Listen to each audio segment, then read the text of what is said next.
Breaking news mga kabayan, Pilipinas at Amerika naglunsad ng 21 mga missile sa Palayan City, Nueva Ecija upang tamaan ang mga target sa kabundukan ng bansa. Ito ay bilang parte ng patuloy na pagsasanay ng mga sundalong Pilipino at Amerikano dito sa Pilipinas. 2 HIMARS ang ginamit ng nasabing military training na bahagi ng Spartan Strike 2025. China nagulantang, Chinese J-20 naglipara dahil sa isang eroplanong papasok sana sa kanilang territorial airspace. Posibleng isang US spy plane ang nakainkwentro ng mga eroplanong mandirigma ng China, maliban naman sa C-130J Super Hercules na nabili ng Pilipinas sa Amerika, mga Black Hawk helicopter. Ngayon, CH-47 Chinook naman ang formal na ininspeksyon ng Philippine Air Force. Ang nasabing US Heavy Lift helicopter ang isa sa matagal nang inaasam-asam nating mga Pilipino dahil sa lakas at kakayahan nito na wala sa ibang mga helicopter sa mundo. Department of National Defense Gibo Chodoro Jr. pabor sa panukala ng US Congress na dito magtayo ng mga ammunition factory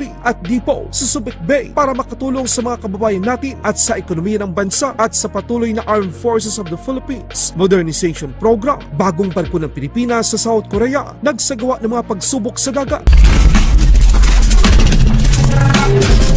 Armed Forces of the Philippines at US Forces tudo ang ensayo sa pagpapalakas ng depensa ng Pilipinas. Ngayong araw, ang hukbong katihan ng Pilipinas at ang US Army Pacific 25th Infantry Division ay nagsagawa ng live fire test sa Palayan City, Nueva Ecija gamit ang 2 High Mobility Rocket System o HIMARS bilang kabahagi ng pagsasanay Operation Spartan Strike nitong ika-30 ng Hunyo taong kasalukuyan. Ito ay para mahasa ng mabuti ang mga combat skills at pinuhin pa ang mga kakayahan ng mga sundalo ng dalawang magkaalyadong bansa. 21 mga missiles ang sunod-sunod na ipinutok ng mga HIMARS ng Amerika kung saan tinamaan nito ang mga target sa kabundukan ng bansa na may layong 10 kilometro. Ang ganitong malalakas at madaling gamiting mga sandata ang karapat-dapat na mapasakamay ng Armed Forces of the Philippines upang masiguro ang depensa at seguridad ng mga Pilipino. I'm Colonel Alex Moen, the commander of 53 FA, and today we're here also with 1st Multi-Domain Task Force, 25th Infantry Division R4, and the Philippine Army Artillery Regiment. And what we're doing today is a live fire exercise that is establishing 2 things for us. One, we're going to show all of the forward observers that are from the Philippine Artillery Regiment. They're going to observe fire from our rocket launchers. And then second is we're strengthening the partnership with the Philippine Artillery Regiment and the 1st Multi-Domain and 53 FA for future exercises, which is further establishing deterrence in the Indo-Pacific. Super good news mga kabayan, maliban sa C-130J Super Hercules na nabili ng Pilipinas sa Amerika, formal at opisyal namang nagsagawa ng inspeksyon ang Philippine Air Force sa isa pang pangmalakasang military hardware ng Estados Unidos. Ang mga kawani ng Philippine Air Force ay ininspeksyon ang CH-47 Chinook helicopter sa panahon ng Paris Air Show 2025 na isinagawa sa bansang France. Ang delegasyon ng Pilipinas ay pinangungunahan ni Lieutenant General Arthur Cordura, Philippine Air Force Commanding General, na kung saan formal na pinasok nito ang loob ng nasabing heavy lift helicopter. Tiningnan ng Philippine Air Force Commanding General ang cockpit layout at operational system nito. Kapag nakuha natin ang CH-47 Chinook na isang heavy lift helicopter, malaking tulong ito sa armada ng Philippine Air Force, hindi lamang sa mga operasyong militar, kundi maging sa humanitarian assistance and disaster response, evacuation at marami pang iba. Sa ibang balita naman, kung si Department of National Defense Secretary Gibo Chodoro Jr. ang tatanungin, makakatulong sa Pilipinas ang plano ng Estados Unidos na dito gagawin ang mga ammunition at storage facility sa Subic Bay dahil sa posibilidad ng paglipat ng mga teknolohiya,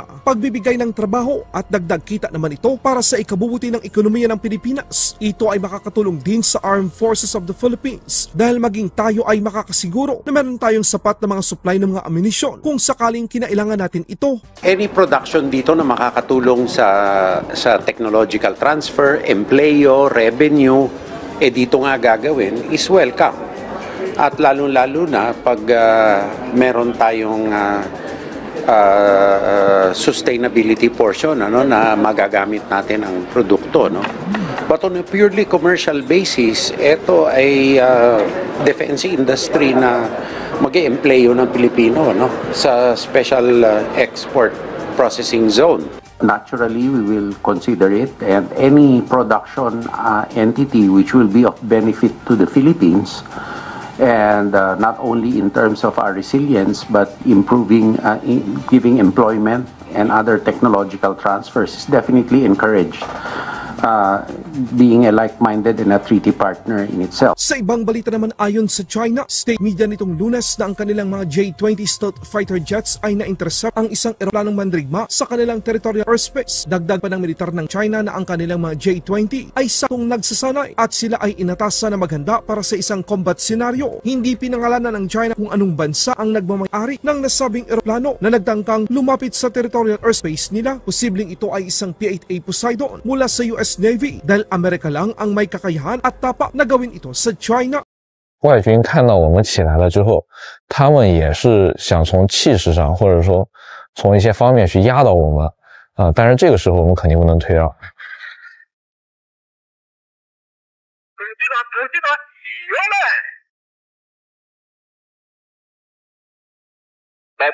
整个空中处置还是比较紧急的，整个态势的不断加剧，速度是很快的。交会了几次之后，一直处于一种相对有利一种态势。This is Chinese PRA Air Force. You are approaching China's territorial airspace.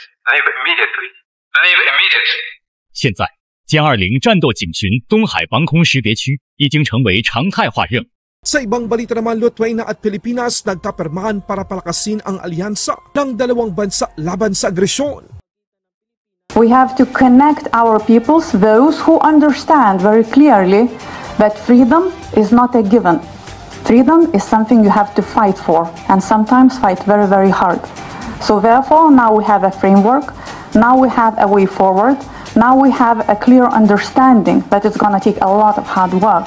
It's going to take a lot of resources, but our children, they deserve to live in a free world.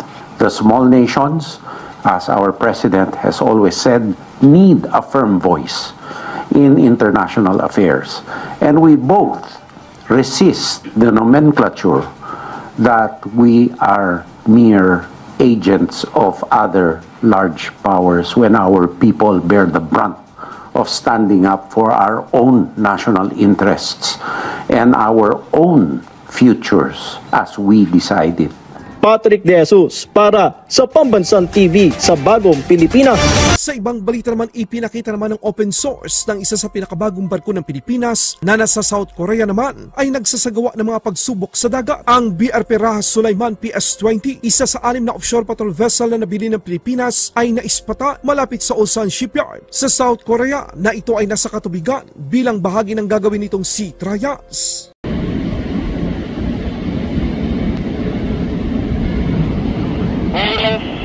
Number 1, cheers, current 2. Yes, go ahead.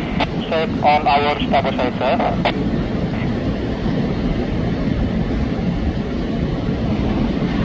Cheers, current 2. Slow body. Slow body, cheers, current 2. Port side, over side.